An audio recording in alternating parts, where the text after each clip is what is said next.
Move that the minutes be accepted, subject to final correction by the officers. General Assembly. So we just need you to approve the minutes with your white cards.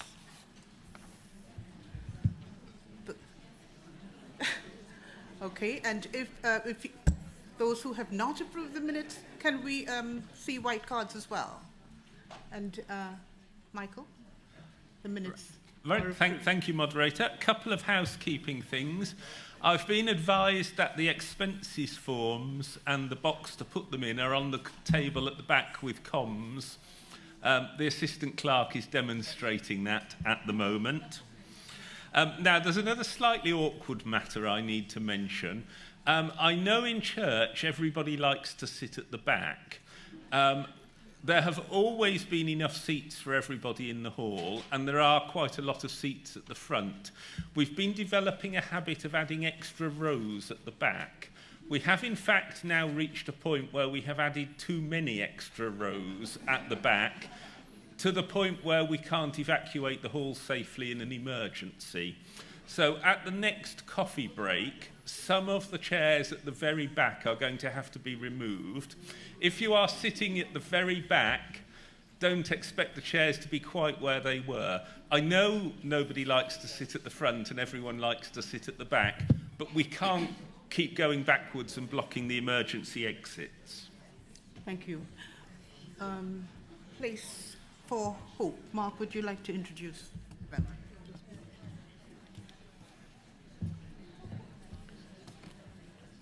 Good afternoon, Assembly. Actually, I would let Carolyn Mary introduce herself.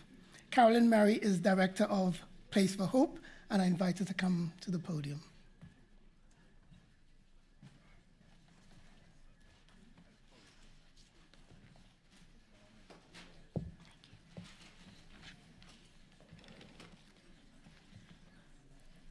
Thank you, Moderator, and thank you to Assembly members for inviting myself and some of the Place for Hope team here today. I'll introduce myself in a moment, but I'd just like to introduce 3 members of the Place for Hope team, and I'll just ask them to stand up and turn around and wave, because you'll get to know them over the years. Helen Boothroyd is our Operations Manager. Yeah. We've got Martha Hunt, who is the program lead for this partnership that we're about to start, and in fact hasn't even started in her role yet. We'll be doing so on the 1st of August. And last but not least is Reverend David Hardman, who is one of our practitioners. We'll be interviewing him a little bit later. Thank you. As Mike said, I have the privilege of being the Director of Place for Hope. I've been fascinated by the concept of peace since early childhood. Before joining Place for Hope, I spent over 25 years working in the humanitarian, international development and international peace building sectors, including nearly 2 decades of living and working in different war zones. My passion for peacemaking, for conflict transformation and for non-violence is deeply rooted in my Christian faith and the example of Jesus. As well as my faith, though directly, my lens on which I look at everything is often through those experiences in war zones and the inner journey that I took with God through those experiences. My faith in those experiences led me to Place for Hope, where I get to work proactively with faith communities like yourselves on peacemaking and reconciliation. But churches are funny places, aren't they? And I haven't even got to how they're funny. We often call on a peacemaker, international peacemaker called John Paul Lederach. He's a professor of peace building at the Kroc Institute at the University of Notre Dame. He talks about when faced with conflict, many of us within the church operate by a series of understood but unexpressed rules and how we operate. He calls them the 10 unspoken commandments. I don't intend to share all 10, but I would like to share a couple of the first few. Commandment number 1 from his list is, "Thou shalt be nice." Always be nice. Yea, I say unto thee, niceness is the essence of Christianity. Number 2, thou shalt not confront one another in public. Confrontation is nasty and unmanageable. If ever in doubt about confrontation, refer back to commandment number 1. Number 3, should thou ever have the distasteful experience of confrontation, thou shalt not listen to thine enemy, but shalt prepare thy defence whilst thy enemy is speaking. Yea, I say unto thee, listening raises questions that weaken thy defence and may lead to compromise and, heaven forbid, self-reflection. And the last one I'll share, speak not with contentious folks who disagree with thee and who have raised thy righteous anger. Thou shalt seek out and talk to others about them. Yea, more, dear brothers and sisters, speak only with those who agree with thee. By speaking only with those with whom thou dost agree, thou wilt experience the true support of community. Now, there's a lot of humour in that, and I can see that a lot of resonance for people in our own experiences of conflict in church. Let's pray. God in our conflict, God in our learning. To be human is to find ourselves in relation to those with different goals, different needs, different ways of being. Remind us that our disagreements are not the end of our connection. May our differences inspire our curiosity. May our questions lead us into better conversations, letting us see the world through others' eyes. Amen. Today we were invited to come and share a little bit about Place for Hope. We're about to start an exciting new partnership with the United Reformed Church for the next 5 years. And so it'd be great to just explain a little bit more about who we are, what we do, and then also what we're hoping to do with the new partnership. Place for Hope was actually born as out of a congregational conflict report of the Church of Scotland way back in 2008. That report talked about the serious problems of stress and conflict within the Church of Scotland at the time, and the impact not only on individuals, the pain, the division, and the sleepless nights so often we experience with conflict in the church, but also the financial costs, but even more importantly, the cost to the church's mission. And I want to quote from that report that said, in carrying out the research for that report, it has been disturbing to note that the real victim of so much congregational conflict is the communication of the gospel itself. For Place for Hope, our very starting point is that conflict is a normal part of life. We're all made differently, we all have different life experiences, and we all think and want to do things in different ways. That, for us, is where conflict starts. The differences that we find difficult to live well with one another on. But often when we think about conflict generally, we think about all the escalated conflict, shouting, violence, division, pain, all the sort of things I mentioned before. But we would love people to see conflict, that lower level difference, as a normal and healthy part of a diverse church. But it's what we do with it that can make it either creative and help us strengthen relationships and our understanding of one another, and actually strengthen our communities. Or it can escalate into the destructiveness that so many of us have experienced. Sometimes structures and cultures and systems help exacerbate that. In fact, I'd go so far as to say that if we really want strong, healthy churches, we need some conflict in them. We need to stop being nice. We need to be able to engage with our differences in really confident ways. As Christians, and I'm really going to hope that Keith has put me on the right road with this, we are called to peacemaking and reconciliation, aren't we? We know that. And so often in our daily lives we struggle with it. The Bible's full of stories of conflict, interpersonal, social conflict, conflict between individuals and God. But it's also filled with stories of reconciliation. As people of faith and as people within churches, we sometimes struggle to actually admit that we're struggling with conflict. We think we should be above it. We shouldn't have it. But in fact, as I said, if we can have some of those differences and be able to deal with them, so much stronger will our communities be.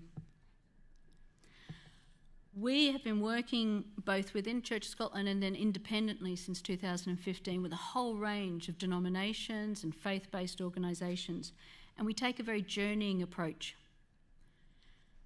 We provide a series of supports for individuals and faith communities, from mediation and facilitated conversation, which we'll talk about a little bit more as we go through this session, but also lots of training to equip people to grow in their understanding of conflict, the skills to deal with it, but also the confidence to deal with it, particularly at those lower levels. We would love every community, particularly every faith community, to be able to be places of hope that enable us all to notice when there's brokenness and division, to be proactive about that, to be able to nurture relationships and community, to navigate conflict with graciousness, and to nourish wholeness in ourselves and our communities within the church and out with. As I said, we do that through mediation and facilitated conversations and also training. We started off being very much a firefighting type of organisation. People called us when they were in crisis, when there were big divisions and breakdowns of relationships in churches. I'm really pleased that as we've gone through time, people actually call us proactively now when they know that there's a big discussion about a divisive issue coming up. Come and help us facilitate that conversation. So people are out in front of those things. But we provide mediation and facilitated conversation. And those are terms we bandy around that aren't always understood. Sometimes, even after we've explained it, people expect that when we come in pairs, and the way we work, we always send in 2 people who are trained and accredited in mediation to come into a situation to facilitate a space. But often people think, come in, listen to us, listen to them, and tell us who's right. Or even more importantly, tell me I'm right. Yeah. But it doesn't work like that. What we provide is what's called facilitative type of mediation. We come in and we listen to everybody and design a process to enable the parties themselves to work through it in as safe a way as possible, but it is as much depth as is needed. Because often what's on the top of the conflict doesn't tell us everything of what's below it. And so there's a lot of that work of digging down sometimes. So we provide those services. And I'm just going to pop a few quotes up there that you can see of people who have fed back to us over the years.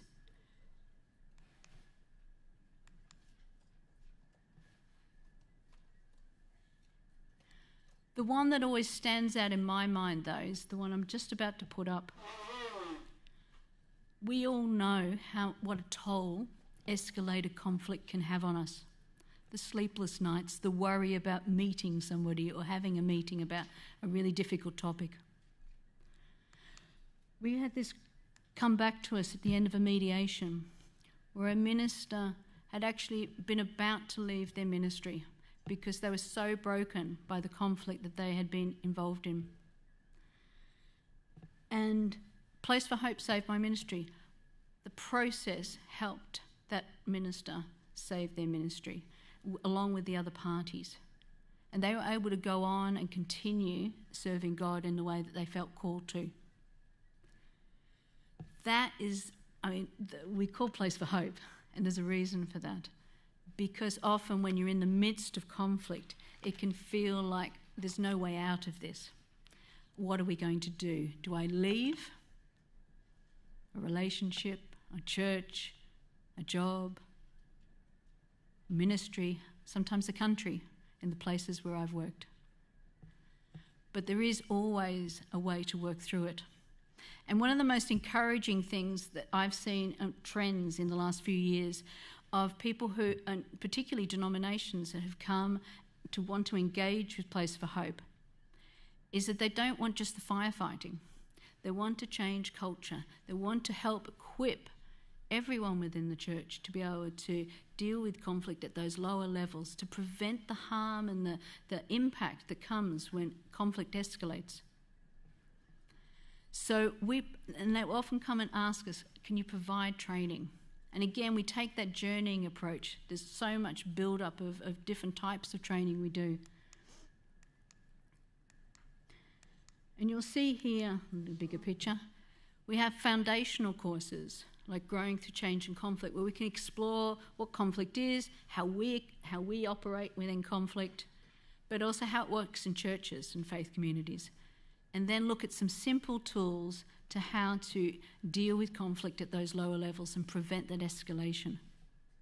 But we also have special ones around bullying and harassment, which is one of the things that we often get called in to respond to in churches. And we also have our scripture, spirituality and conflict, looking back through scripture and looking at conflicts and how they were resolved, if they were resolved. One of the key things we Place for Hope is that we want people to encourage people to feel confident enough to walk into conflict. Now that sounds really weird because we talk about peace and reconciliation, it all sounds really lovely. But to get there, we have to walk into conflict. We actually have to engage with conflict, with differences that we may not like.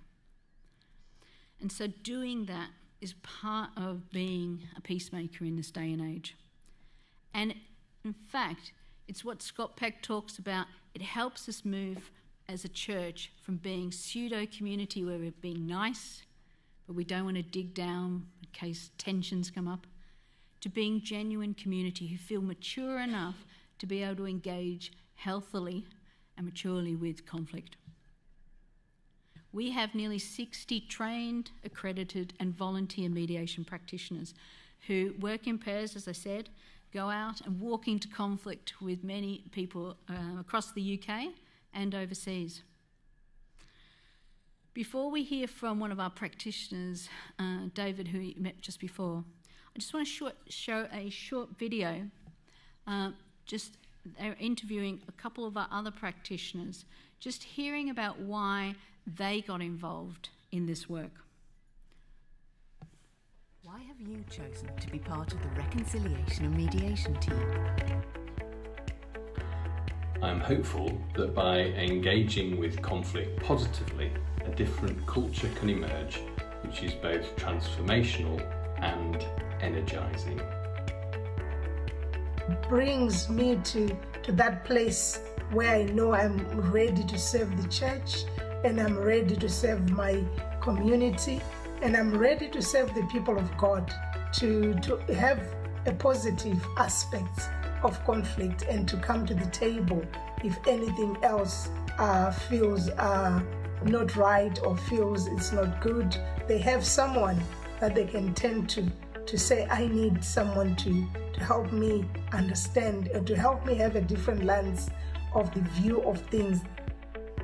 I truly believe that talking about things that we find difficult helps us to grow and to flourish as individuals and as church communities. And I think that's what God wants for us. I just so wish that the way we people of faith work through our differences would become a powerful model of the kind of love that we talk about.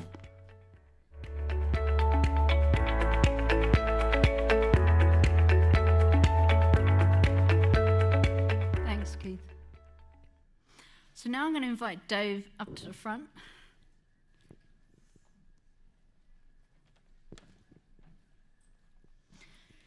Thanks, Dave, for joining us today. So just going to ask you a couple of questions, and just to explain that all of the work we do is we always keep very confidential in terms of details, and Dave knows that well, so he won't be giving you any details about cases from other denominations, but we'll anonymise the feedback he's going to give. But Dave, you've been a part of the Methodist Reconciliation and Mediation team now for a few years. What sort of training did you do to prepare yourself for that work?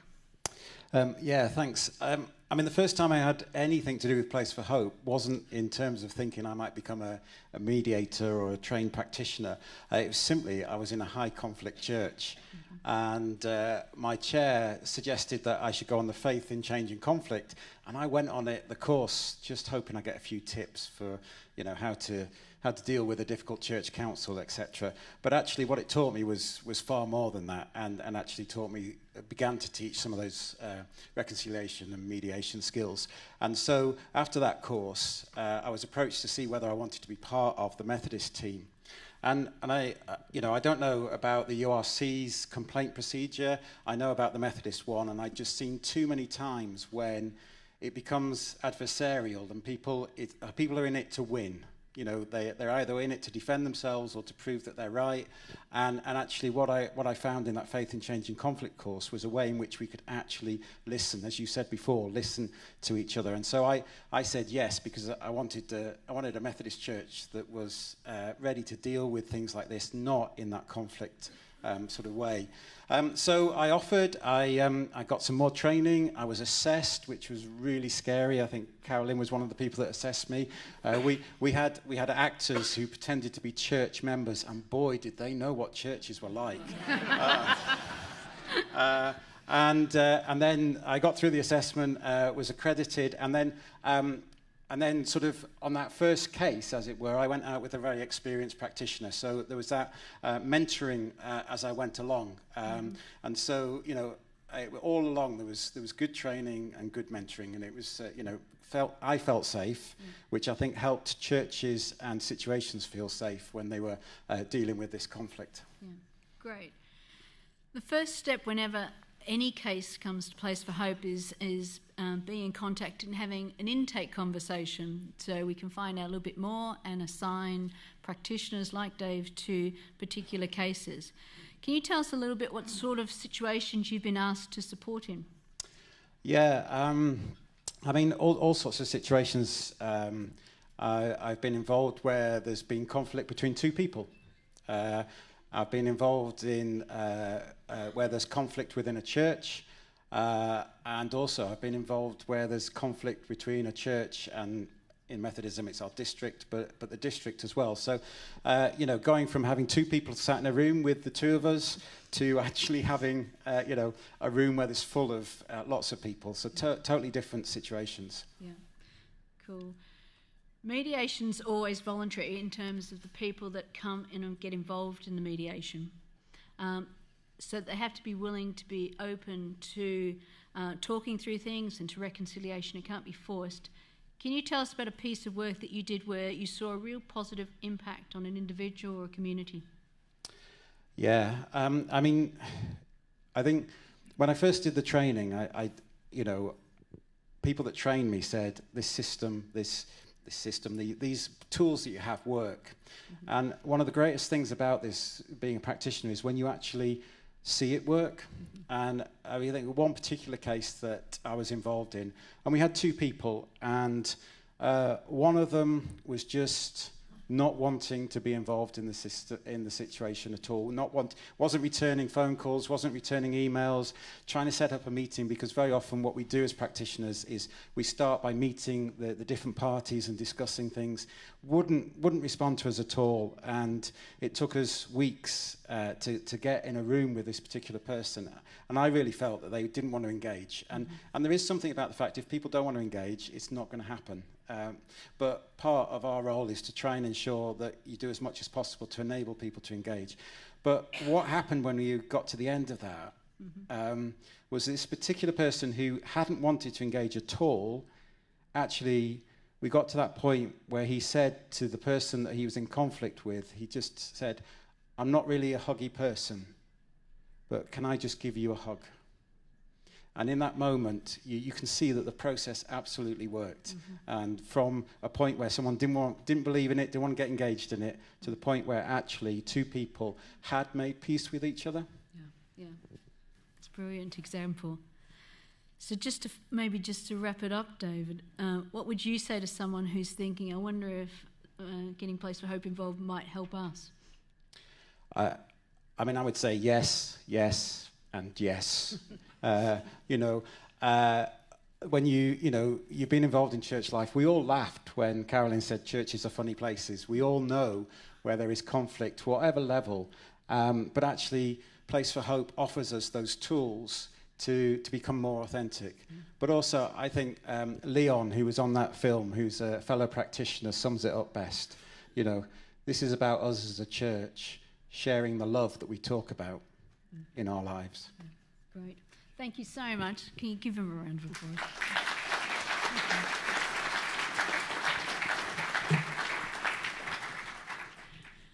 Thank you so much. Now, the most exciting thing that we're going to be talking about is actually this new program called Living Reconciliation. It's a 5-year partnership that United Reformed Church is getting involved in with Place for Hope. It will start in August this year and go to July 2029. And the whole point of it is to help facilitate a culture shift for us as a church, to see conflict as a normal part of a diverse communities, but as a way of deepening our relationships, our community and our faith. And it involves both strands that we were talking about before, of training, both foundational training, special skills for different groups, and also advanced training for those who wish to go on and not necessarily become practitioners in terms of doing mediation, but maybe because they want to get those advanced skills within their particular ministry role or leadership role that they have. It will be overseen by a joint steering group made up of URC and Place for Hope people. And we will be working on developing up the program plan in the first few months when we start in August. So that will go for approval to the steering committee in November this year. So if I'm not talking about details, it's because we don't decide the details for other people. We work together collaboratively to develop those together. So you may come to the table and ask questions about how do I get involved in this, and we're going to ask you to put your names down so that we can contact you, so that as information comes out, we can share it with you. But as I said, there will be a program of learning for ordained and lay people across the church, but we'll also be training and equipping and deploying and supporting that team of mediators across the United Reformed Church. And one of the wonderful things about this partnership is it's got a real heart for being ecumenical. So, as Dave said before, he came from the Methodist Church as a mediator, but works alongside other mediators from many other different denominations. And they work on cases in those denominations as well as within the Methodist Church. And we hope to have that same sort of sense of collaborating in an ecumenical way for this partnership. But we'll also be doing that in stages. We know from our experience in working with large denominations is that we need to build the capacity to roll it out. So we'll be doing it in phases, and we'll be working on in that program plan as to which areas, which synods of the United Reformed Church will be rolling that out with in the first year, and then in the subsequent years based on a needs assessment. So all of those things we'll be working on over the next few months. And Martha, who's sitting in the front row here thinking, yes, that's what I'll be doing. Yeah. So it's really exciting to have her here today.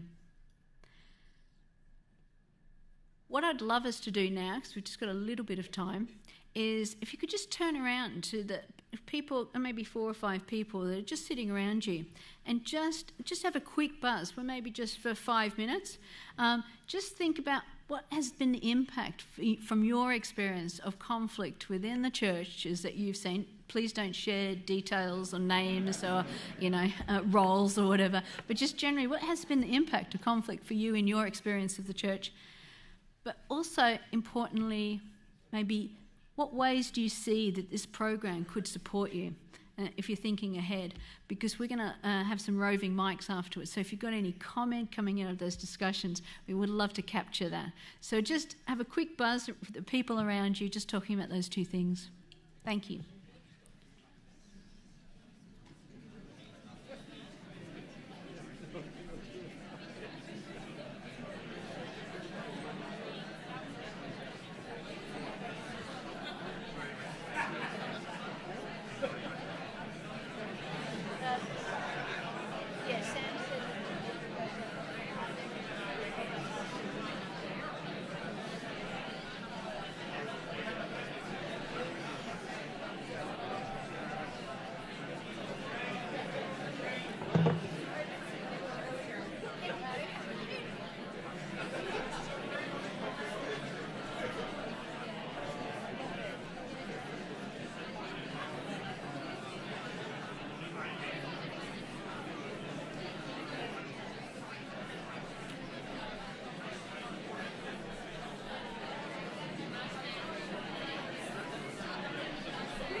Okay.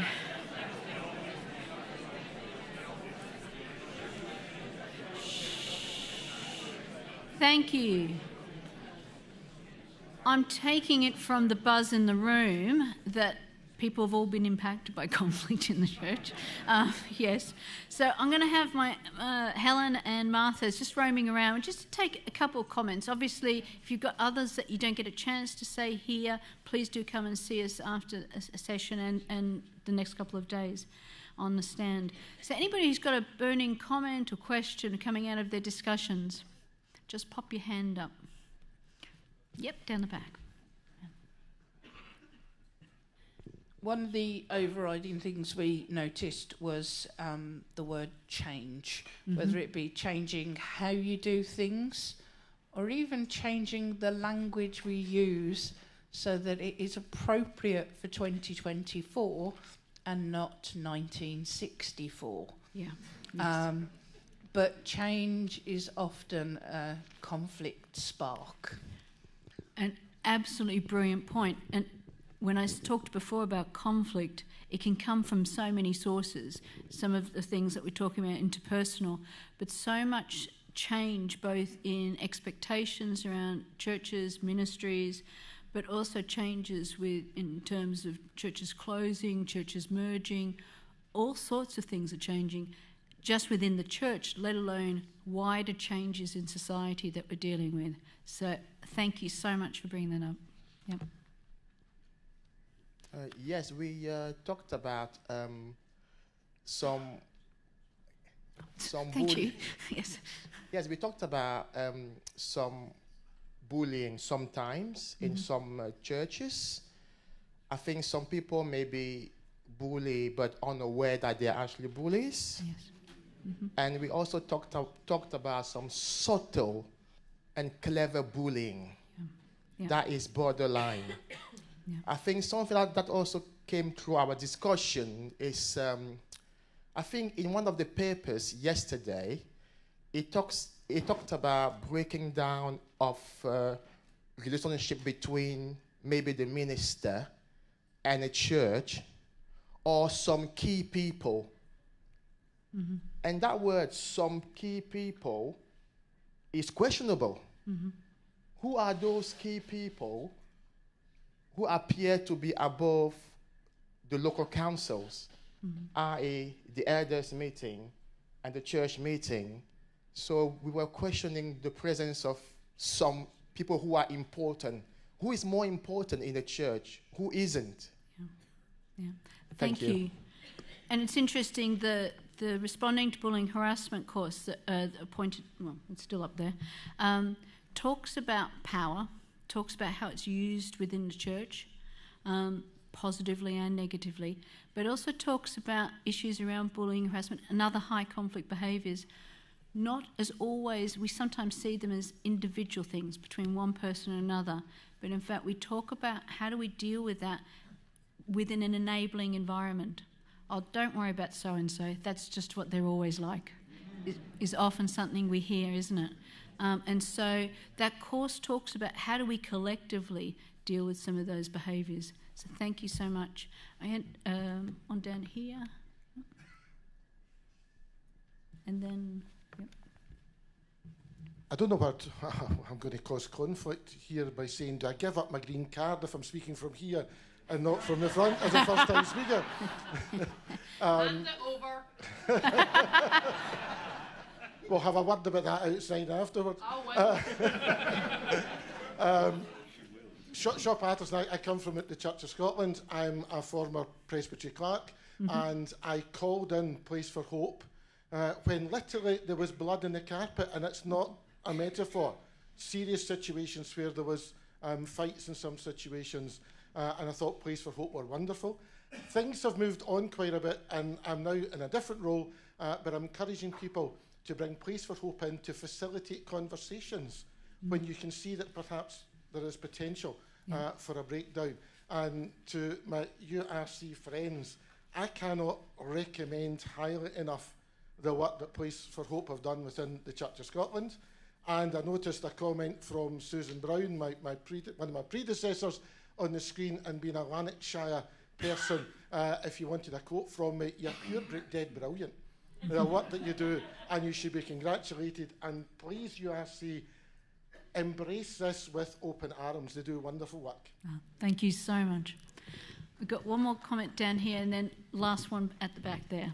Thank you. Hi. I think training is so important for ministers, because often young ministers are faced with situations that they're suddenly in the deep end and they don't realise. That could be a conflict with themselves and their congregation, or it could be conflict within the congregation. But at a personal level, I perhaps have a problem is to ask the question, when is a conflict a conflict? Okay. Because as a bloke, I often realise that I put my foot in it and suddenly realise that the conflict's there. It's a lovely one. And if you come to the Growing Through Change and Conflict course, we actually explore that. What is conflict for people? And often people will say it when it's escalated. But in fact, if we can see it at that difference level and think, oh, there's a difference here, and explore it then, how much less blood on the carpet there would be. So that proactive sort of sense of working is great.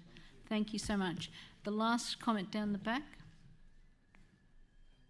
Question about trauma awareness and being trauma informed when we know that so much conflict is caused by people who are carrying unresolved trauma, but also even in coming to the mediation table and facilitating conflict, we can re-traumatize people. So what place do you give to trauma, being trauma-informed, trauma-aware and trauma training? Yeah, and it's such an important area, and it's one that we're growing in ourselves, because we recognise, Dave talked before about our processes of how to facilitate conversations.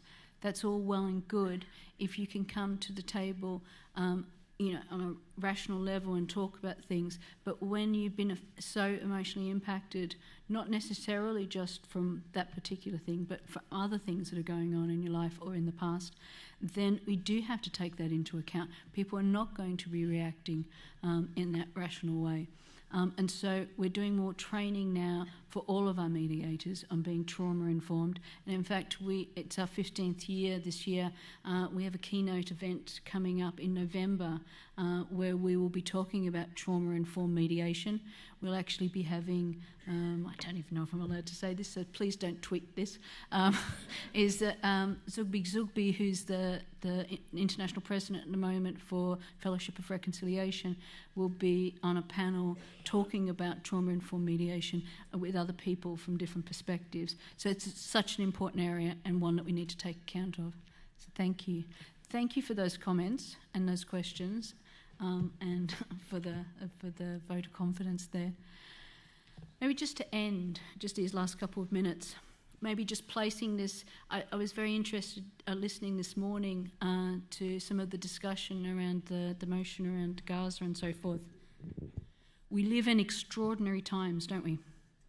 And that for those of us who see the world through the arc of history, we live in exceedingly dangerous times. Hard-won rights are under threat. There's increasing poverty and inequality in this country, as well as divisiveness, decreasing trust in social institutions, including in the church, in politics, in the media, and environmental destruction. After decades of improvement around many of the measures of violence around the world, we're again seeing that rise. As the foundations on which we have built national and international systems and ways of life crumble. Foundations too often predicated on the misuse of power, of greed, division and fear. And those changes and situations are occurring also within our churches, facing equally challenging and difficult times. And there's a lot of pain, conflict and division going on. But it's also opportunity for transformation. With my background, one of the things I love about Place for Hope is that we don't just do conflict transformation, we do faith-based conflict transformation. Based what Dave was talking about and Leon, we don't just base it on our human processes. We are in the presence of God when we're doing mediation. This is a moment in history, I believe, a kairos moment, of genuine transformation if we are going to be able to, as people, live well on this planet with one another and with the natural world. The idea of choosing peace at such times is not only countercultural, it's a call for us all to be courageous in realising our potential for peacemaking. And that's, for me, where faith-based conflict transformation comes in. Those who work with me know my favourite passage is the Message version of Ephesians 3. When I look at the world, and this is where the passage starts, I get down on my knees before the Father, this magnificent Father who parcels out all heaven and earth. And I pray that he strengthens you with his Spirit. Not a brute strength, but a glorious inner strength. That Christ will live in you as you open the door and invite him in. And I pray that with both feet planted firmly on love, you'll be able to take in, along with all followers of Jesus, the extravagant dimensions of Christ's love. Reach out and experience the breadth, test its length, plumb the depths, even in conflict. Rise to the heights, live full lives, full in the fullness of God.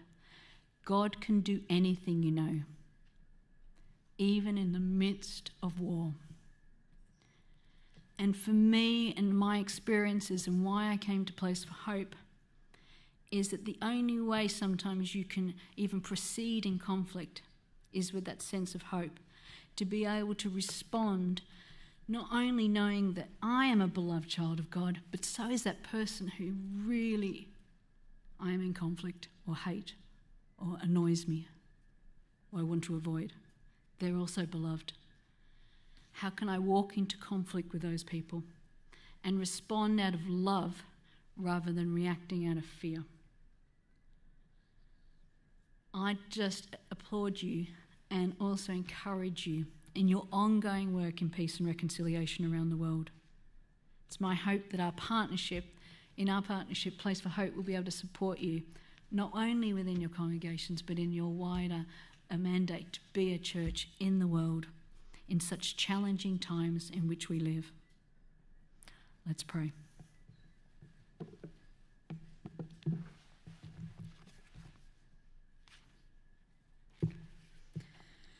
Dear Jesus, you knew when and how to disturb and disrupt, not in the pursuit of destruction, but in the service of building better understanding, deeper faith, stronger connections. Gift us alike wisdom to recognise those places in our lives which need to be broken open in order for new life to take hold. Thank you so much. And do come and visit us on the stall. Amen. That last bit was not for God.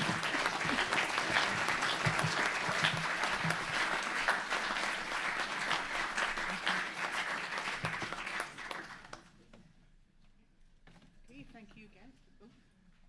Place for Hope, thank you very much.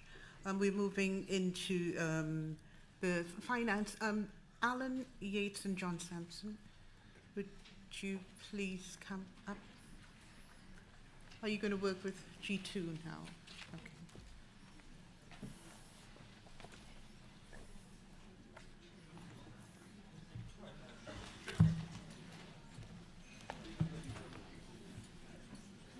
Moderator, I would like Nicola to join us for this Thank first you. paper. Yes. Hello. Welcome, Nicola.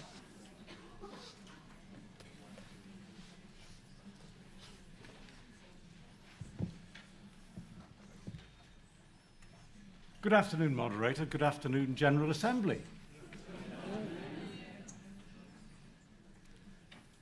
Moderator, I'm sure you'll agree with me that Assembly is truly blessed to have 4 finance papers, one after the other, on a lovely warm afternoon. All I ask is please don't snore. I move straight to paper G2 with a little bit of an apology, Moderator, because when this first went onto the website, the cover page was not correctly and fully filled in. So if you've seen an old poor version of this, you won't have the resolution built in. But I'm hoping it will be on the screen later on. Paper G2 basically fulfills the remit given by General Assembly last year to finance and ministries through paper G5. And the resolution 24 in that paper stated, General Assembly resolves that going forward, the target number of stipendiary ministers should be set so that the direct cost of supporting the ministry from the Assembly budget moves in line with the most recent changes in M&M giving. And that's what I think we've done.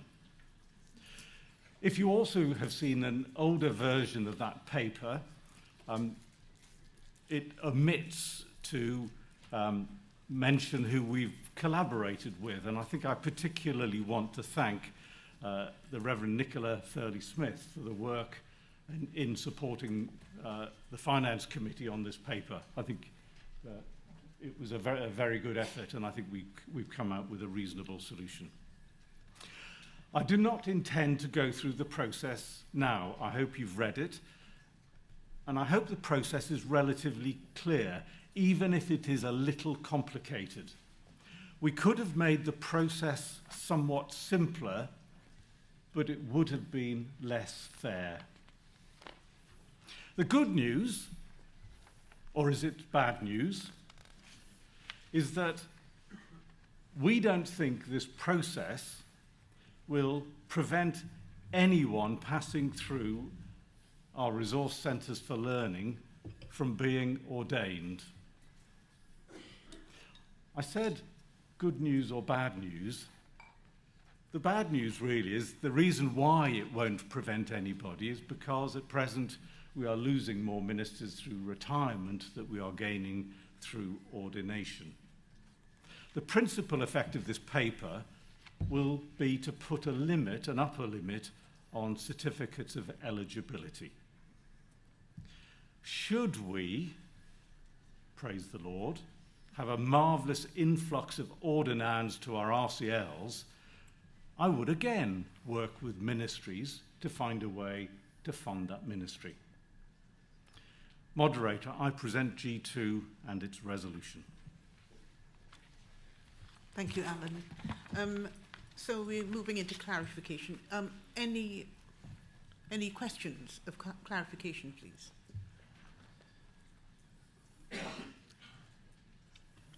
I think we are in discussion then.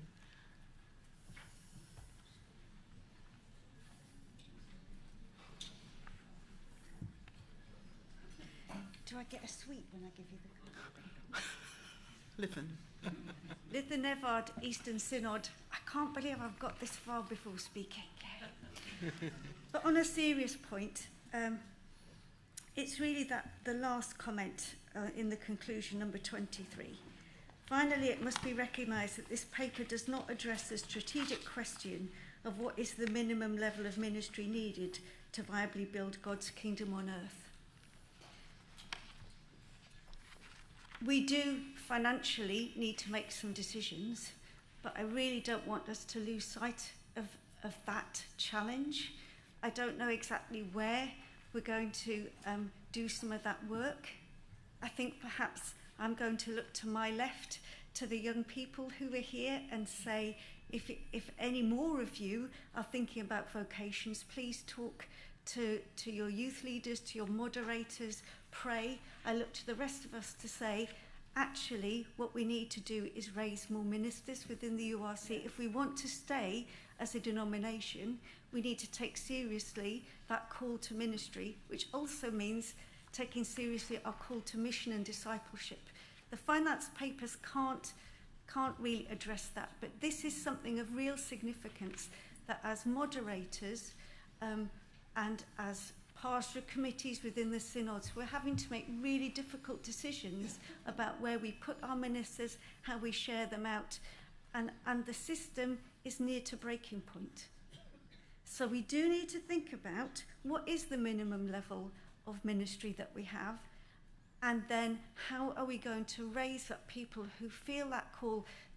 It's not about us, it's about the Holy Spirit. How can we have people ready to hear that call upon their hearts so that we can still offer what we are and even more for the sake of the kingdom and to be part of the church to which we've been called. Thank you, Lithan. Any other questions? We are discussing. Yeah, discussion. Is it right if I actually ask a question? Laura Yes. Everard, Wessex Synod. So we've seen in the paper that we're going to have targets of how much we need to decrease stipendiary minister numbers by.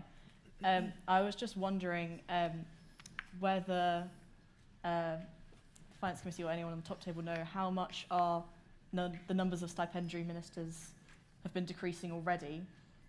Do you have any numbers of how many, like what percentage our stipendiary ministry numbers have already been decreased by? And are there any extra measures that we're going to need to take to increase that further, or to decrease that further, or are we just kind of going to let the natural process of ministers decreasing continue? Does that make sense? Thanks. Still in the mode of discussion. Do we have any more? Alan? I think the Secretary for Ministries is champing at the bit to answer. Yes. Moderator. Well, I'm just about to invite. Thank you for those two questions. Listen, I think all I can say is amen, but I will invite moderator, if I can, Nicola, to add to that. And Laura, at present, the numbers that come out of this process are not going to affect on the number of stipendiary ministers that we can afford. The broader issue, I think, is the issue that that Lithan brought up. But Nicola, would you like to say a few words? Thank you. So since I've been in post, since 2019, it was about a 3% decrease. It's now 4.5% decrease. I think that's Is that year on year, Nicola? Yeah, year on year. Yeah. Is that right? Yeah, thank you. Right. Are we going to vote now? Because I don't see anybody rushing to the microphone. Okay, so who's for? With your white cards, please. Okay, who's against? All the white cards now. Who's against? Okay, it's on through. Thank you. Okay, off to G3 now, Alan. Thank you, Nicola. Moderator, in paper G3, I present the URC Trust accounts. Many people have had a hand in pulling this report together, for which I give my heartfelt thanks. And with your permission, moderator, I reserve the right to duck any questions and to pass it on to those who can answer them better than myself. Okay. Moderator, I present G3 and the resolution. Let me, before the discussion starts, make it very clear that it is not General Assembly's responsibility to approve the accounts. It is the Trust's responsibility, and they've already done that. Thank you. Thank you. Okay, open for clarification. Any questions of clarification? Let's discuss. Any discussion points? Okay, we're moving. Is someone coming forward? Okay. We're moving to voting. For? Who's for the resolution? Okay, cards down. Who's against? That's carried as well. Thank you, moderator. Thank you, General Assembly. Okay, we're moving to G4 now. G4, Energy Crisis Fund. In 2023, the URC Trust set aside £2 million for a designated fund to work with synods to assist their churches with rising energy costs. Only one synod, and it was one of our least well-off synods, availed themselves of that fund, and that fund now remains at something like £1.79 million. Because the fund was set aside by General Assembly, I am asking General Assembly if I can put that money back into general funds. This has been in conversation with Synod treasurers for some time, so it should not be a surprise to the Synod treasurers that this motion has come forward. But I'd just like to point out that this is now my first anniversary of being treasurer for the United Reformed Church, and during my time, I have not once had a period where our reserves equal the amount that we set aside, we call for in our policy. If this 1.79 million goes into general funds, it will more or less get our reserves back to where they should be. It might also allow us to be a little bit more generous in the other areas of our life. So, moderator, I present paper G4 and resolution 15. So the resolution is before you. Points of clarification. Romilly. Romilly Micklem, Wessex. Moderator, I'd just like clarification that this resolution 15, although the paper and financial impact says that the £250,000 of the released fund is going to be moved to a restricted fund, the Legacy of Slavery's task group, that is not part of the substantive motion on which we are about to make a decision. Thank you, Romilly. You want to go right in and answer that? In simple terms, that is correct. Okay, thank you. Thank you, Romilly. Daniel Redding, York Synod. It's just to clarify, it says in the main points, discussion with Synod treasurers, identify the need for churches to become more eco-friendly. Obviously, Synod treasurers can clarify this more, but it's just basically like what point have we got with that discussion based on the fact that we've had an opportunity to talk to the Net Zero team who said this is not really plausible with the buildings that Synods have. So that's just what I want to clarify with that, where we are in the processes. Thank you, Daniel. Any more points of clarification? Alan, would you like to respond? Daniel, thank you for that question. I have to fess up that I am a member of the Net Zero Task Force and therefore very cognizant of the challenge ahead of us and some of the barriers that are ahead of us to prevent us getting where we want to get to. And finance is one of those. There is two things need to happen that we are working on but we have not finalised. The first is we need to be very clear where the money lies and how much of it is that can then be offered to churches to work on that. There are numerous pockets of money around, and I think we need to bring those, not necessarily in the same pot, but we need to present them in a way that makes it easier for churches to get to grips with that.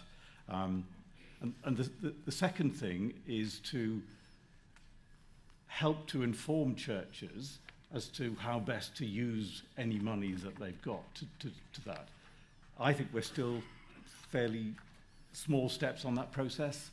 That there's a way to go, but I'm certainly pleased to be part of the Net Zero Task Group to help with that process. Thank you. Okay. So discussion. Straight to vote. Resolution 15 is in front of you. Those for it? Cards down. Those against? That's gone through, Alan. Thank you, moderator. Okay, so paper G5. G5, Legacies of Slavery Funding. And thank you, Romilly, for pointing out that there's a duplicated resolution. So resolution 16, moderator, can I withdraw that resolution from this paper? 16, okay. Resolution 16. So it's resolution 17 and 18 are the ones that are important. And again, I must fess up that I am very biased towards making sure that we support the legacies of slavery as best as we can. some of you may be aware that in 2018, I was part of CWM's task group that looked into the legacies of slavery, so in a sense at the beginning of this process. What I learned, I think, was truly painful for me, and probably even more painful for some others who are on the journey with me. I hope you have caught the vision from the Legacy of Slavery Task Group paper that came, I think it was earlier today. Now, what we in finance have tried to do, this is almost working the wrong way round, and I make no apology for that. What we're trying to do is to set a fund so that the Legacy of Slavery Task Group know what they're working with, so they know how ambitious they can be. If the fund is £2 million, that will be a very different set of activities than if the fund is £200,000. So I think it's quite important that General Assembly today, but also over the next year, takes steps to show what financial backing, what investment, because that's what it is, what investment we are going to put behind the legacies of slavery.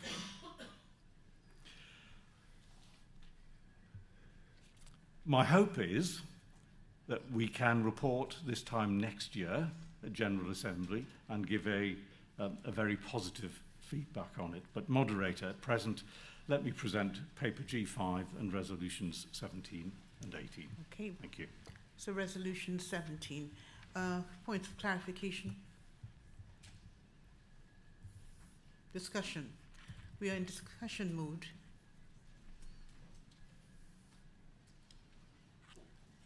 Okay, John Romley. Moderator, members of Assembly, John Marsh, ancient moderator. Just to wonder whether it might be worth putting in the word at least 1 million, not to tie it just to one figure.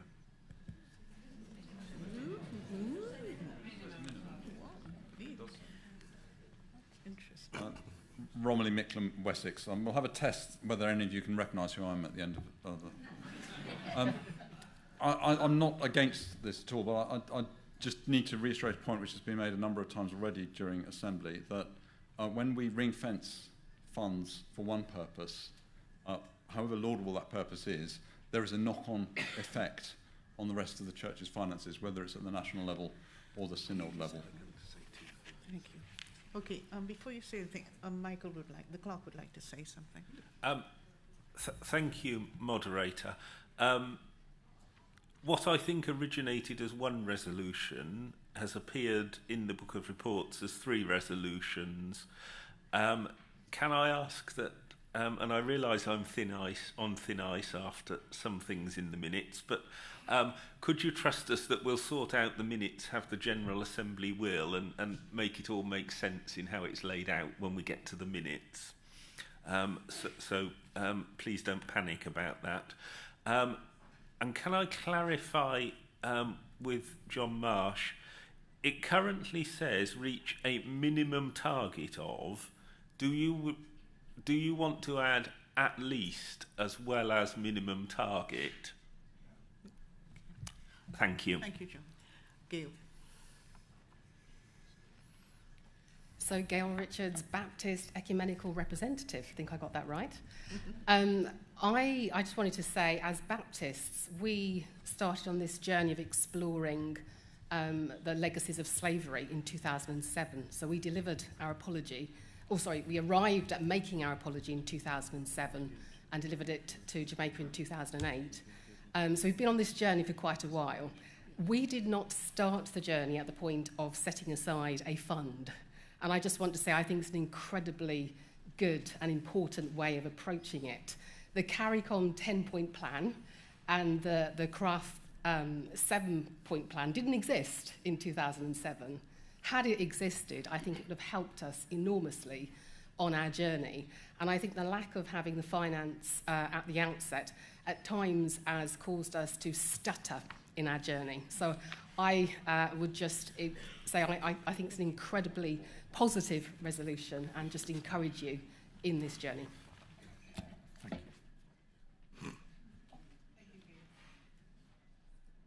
Thank you, Gail. Yeah. Thank you. I think, John, your point's been covered already, and Romilly, yes, I'm often, I try and avoid putting monies into pockets that can't then be used for any other purpose should we change our mind. But I am pretty confident that for this purpose we will not change our mind. So I don't have any doubts personally about ring fencing any monies for this purpose. And thank you, Gail, wherever you are. I've lost She's you. Over there. Thank you. Yeah, I was very conscious in 2018 of the work that the Baptist Church had done, and thankful for the leadership that you provided in those days. Thank you. Yeah. So, right. So I think did we discuss this? Right. So now it's time to vote for this resolution. Okay. Put your cards down. Against. That's carried. Thank you, Moderator. very Thank you, much. General Assembly. And thank you, team.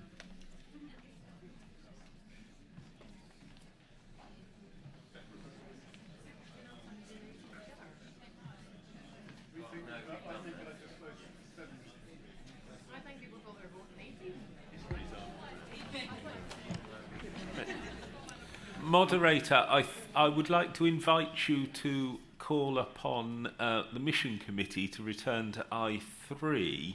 I have a feeling it may not take very long at this point. And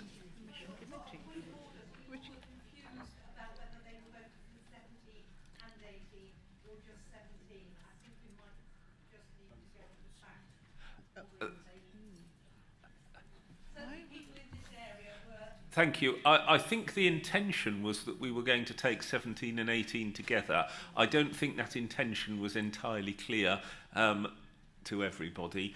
Does Assembly want to go back and do that again? I'm hearing a lot of no's. I'm not actually hearing any yeses. Can everybody live with the fact that we did 17 and 18 together? Yes. Right, okay. Where are we? What paper?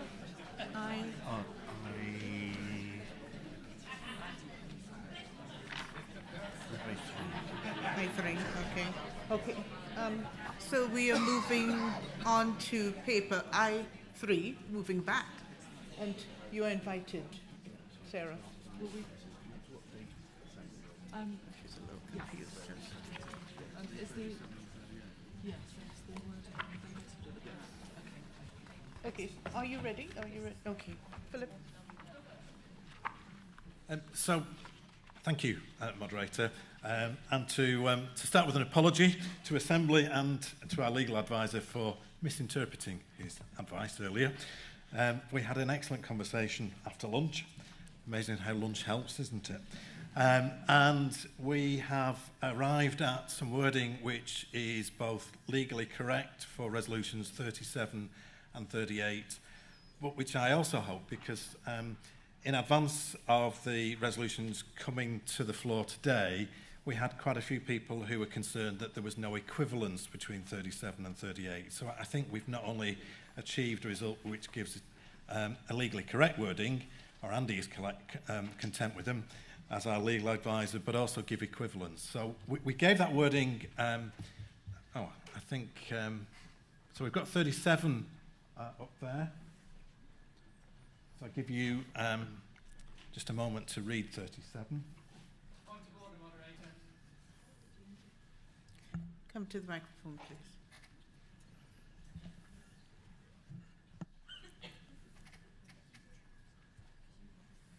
Chris Atherton, Wales Synod. We did make a request that this be a closed session. Yes. Oh, yes. They've been instructed? Yes, sorry. Thank you, Chris. That absolutely right. There was some conversation earlier. Not exactly that this be a fully closed session, because that would mean all members of Assembly would need to leave, but that we won't live stream our conversations about that. That was because concern was expressed that some people may feel restricted or inhibited in what they can say if they feel that the live stream is running, and also out of a concern that was expressed by some in the light of the warning about reputational damage that the legal advisor gave, that we might be better to have our conversation in this room, arrive at our final resolutions and then make them public. And in the light of that, the moderator has advised that we will cut the live stream for this session. So if I could ask the